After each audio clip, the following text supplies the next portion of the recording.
Hi dear students, welcome to Sri Jendra Rank Zone classes. I'm Amit Ajmani, your English facilitator.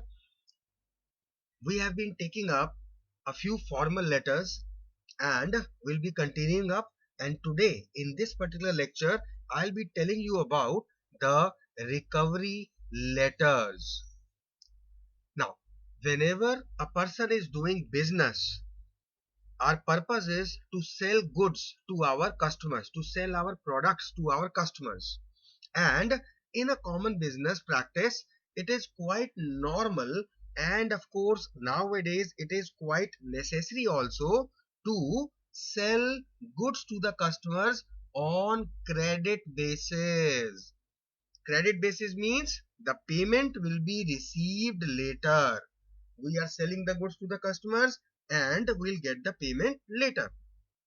Now, there are certain terms and conditions which are already decided between the buyer and the seller, between the purchaser and the seller of goods, as to what will be the duration of this credit, whether the payment will be given after 1 week or after 2 weeks or after a month or whatever conditions that suits both the parties.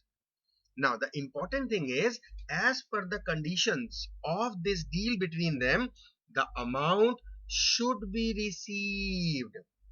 But there are times when the customers fail to repay the amount due to them on the stipulated date or within the actual concern, the actual agreed time period which they have mutually consented. So, in those cases, these recovery letters play a very important role. These recovery letters are addressed to those customers or those clients who have not paid the money to us, from whom money needs to be collected. And why we are collecting this money? Because we have sold them our products, our goods, because we have provided our services to them. So the intent, the purpose of writing such letters is to recover the money, but in such a way that we should not annoy or alienate the customers. We don't want the customers to go. We don't want to lose our customers. So that is why we need to be very careful in practical life while writing such type of recovery letters. Now, what exactly we are going to include? We'll be including the detailed information regarding the amount of outstanding payment, the last date for the payment of the outstanding amount, when it was due, and when it should be paid. And not only the advice or the request part is included, but at times we need to be firm also, but in a very cautious way. We should also provide details regarding the legal action that could possibly be taken if in case there is any further delay, or if there is non-payment of the dues. And for doing so, we must use such a type of language which is polite, which is firm, and it should not offend the customers. We have to ensure, we have to make sure that we should not lose the customers. We have to ensure that our future transactions with our customers, they are not affected at all. So these are the main things that we need to keep in mind for writing recovery letters, and that is why certain tips. What are these tips that we need to keep in mind before writing a recovery letter? First of all, we need to use polite language, because this recovery letter should seem like a gentle reminder to our customers that we are just reminding them that their dues are still pending. They need to pay the dues. Correct? Accusatory or threatening language. Accusatory means you are creating accusations, you are blaming someone for something, or you are threatening. That kind of language should be used only when things are beyond control. In case you have already given 3, 4, 5 reminders and you know that the customer, the party, our client is not willing, then in that case we need to change our method and use some different language with which we can make him or her understand. Otherwise, we need to be polite, we need to be very, very humble while writing these letters. Correct? We need to state the reason for dispute, error, or any kind of payback, and we need to state any kind of legal action that could possibly be taken in case we are not getting our dues on time. Right? We are not writing these recovery letters to vent out our personal enmity or hatred. We don't want any kind of personal hatred coming into play. That is why the language should be very formal and it should be business oriented. This is quite important that we need to be very formal and business oriented in a very professional way. So keeping all these points, let us now have a basic idea how to write recovery letters. Since it is a formal letter, once again coming to our basic format, self or sender's address, whatever is specified to us in the question, otherwise it needs to be a non-specific one. And now it's quite some long time that I have not reminded you about the things to take care of, the format. So it needs to be in initial letter capital. The first alphabet of each and every word that we are putting here, it should be capital. We cannot use any particular word with small initial letter. Then after giving a space, which is very important, then we will write the date. We know how to write the date. Month should be written in expanded form. Jan, Feb, Oct, Nov, Dec. They are not acceptable now. It's better you write full January, full December, full October, full November. Then once again, after giving a space, we will write the receiver's designation along with his address. To whomsoever we are writing this particular letter, we need to address him. That will be provided to you in the question. Then again space, and after that we will write our subject. In subject we may write pending dues. Correct? Or you may write reminder for the payment. Then after giving a space we will write dear sir / madam, whomsoever we are writing this letter, and from here we will start our actual letter. Now in this letter, in the first paragraph, how we are going to start it or how we are going to relate what we are trying to do through this letter, let us see. The first type of starting may be, this is to bring it to your kind notice that the payment of rupees, whatever the amount is, against the order number. You can write any order number as per your own imagination. You can just write it down. Dated, this should be the date, delivered to you, dated this. Now I'll explain, don't worry. Against invoice number, any invoice number, the payment of rupees this is still due. Now try to relate what we have written here. First thing is, we have specified that this is the order number, right, that you actually ordered us about these products that we have supplied. You have ordered us on this particular date.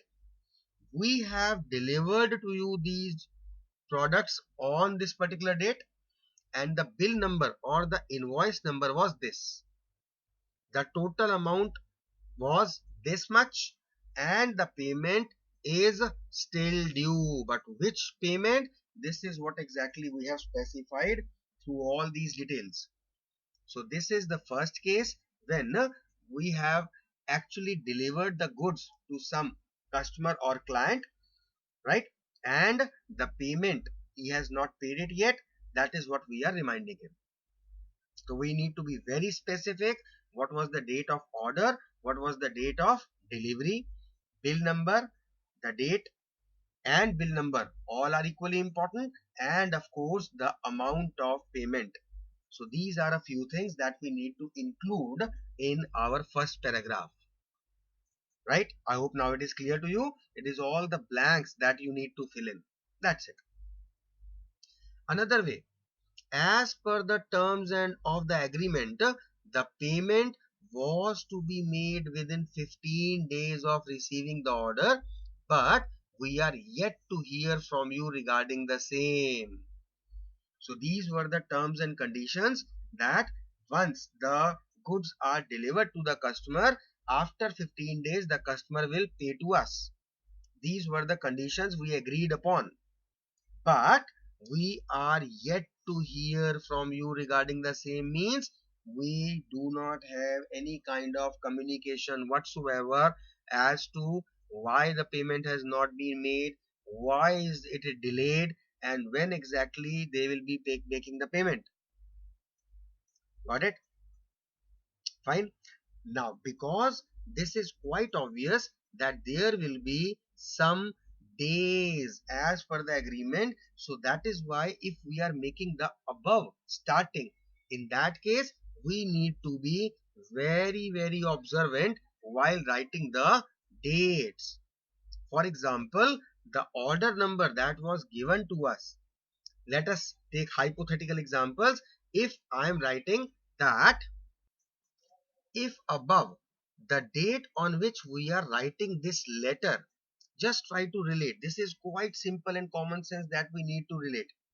If I am writing the date to be December 15th, today is December 15th, this is what I am assuming while writing this letter 20XX, then in that case the order must have been delivered to them more than 18-20 days before, because the 15 days or whatever the terms and conditions were, those days have elapsed, those days have already passed.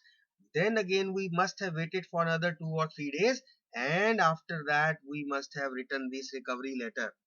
So the delivery date now cannot be in December. It should be around 28th November.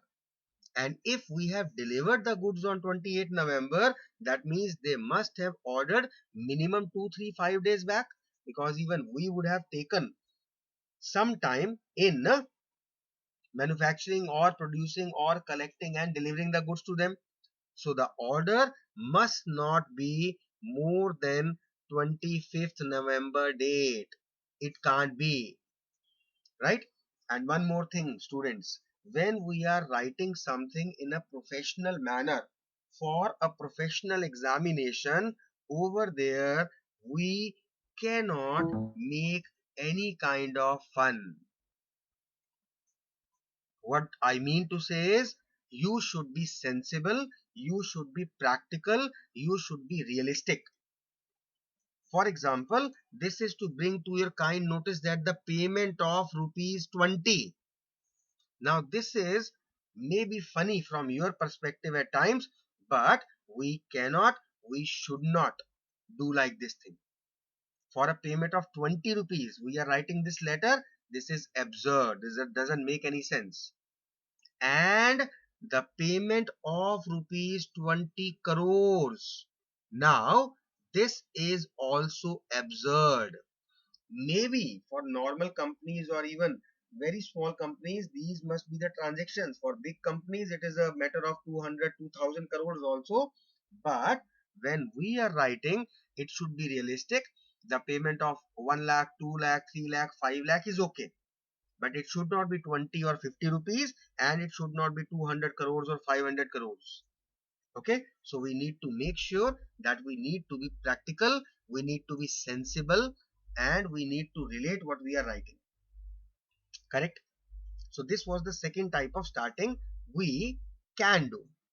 The third way of writing the first paragraph is, this is with reference to your order number dash, you can put any particular order number here, dated once again any date. So this is with reference to your that order. We would like to inform you that the order has been delivered as per the agreed terms, but the payment for the same has not yet been received by us.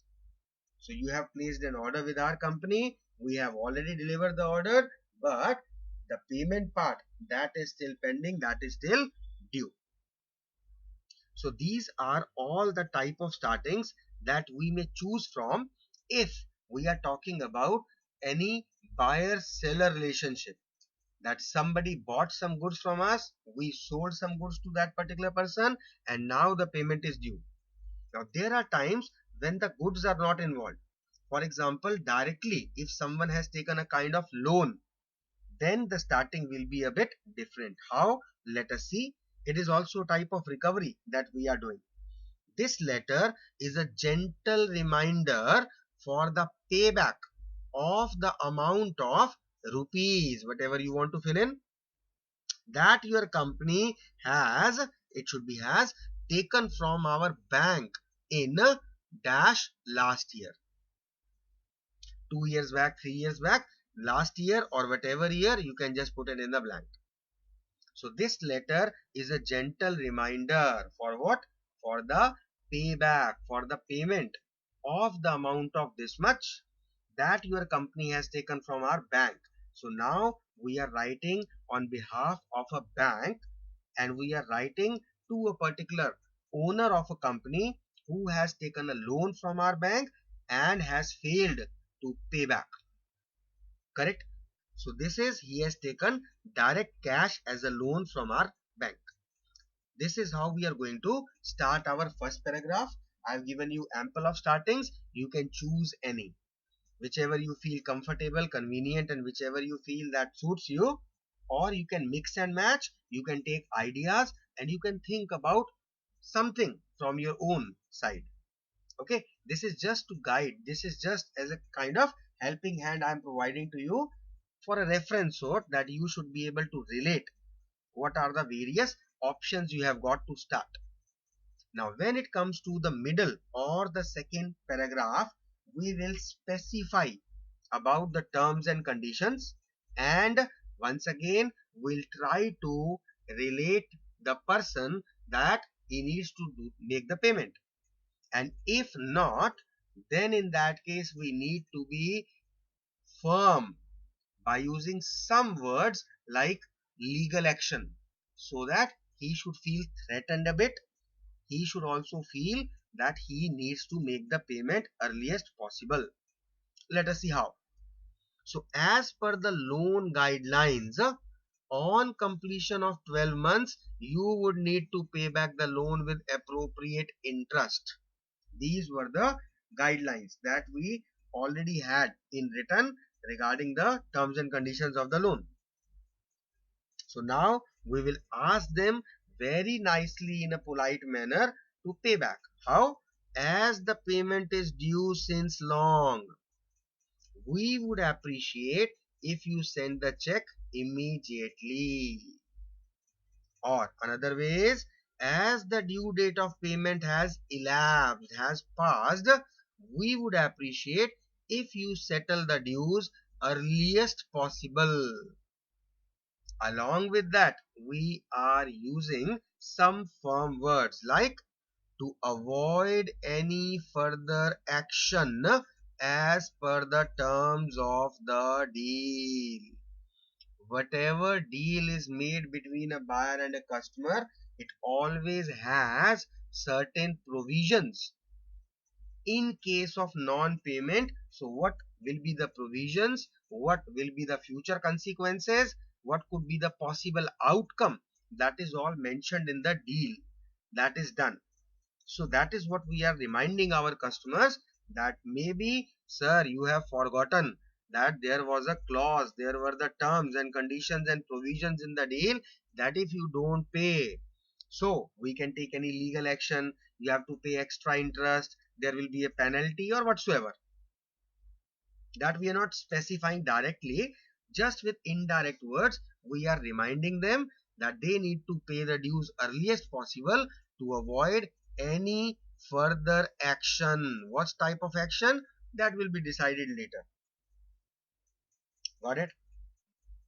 Another way of writing the same thing is, we request you to kindly do the needful.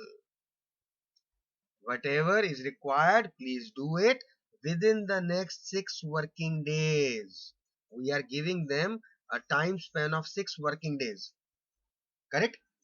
Failing which, strict legal action will be taken.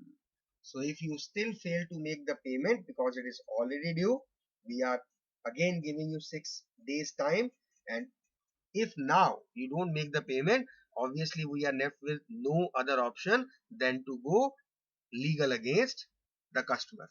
That is what we are reminding him. So this is all that we are going to include in the middle or the second paragraph. After that, of course, we need to end our letter. And what are the possible ways to end it? Simple, it will be a complimentary clause, and we ask them to kindly acknowledge the receipt of this letter. Kindly acknowledge.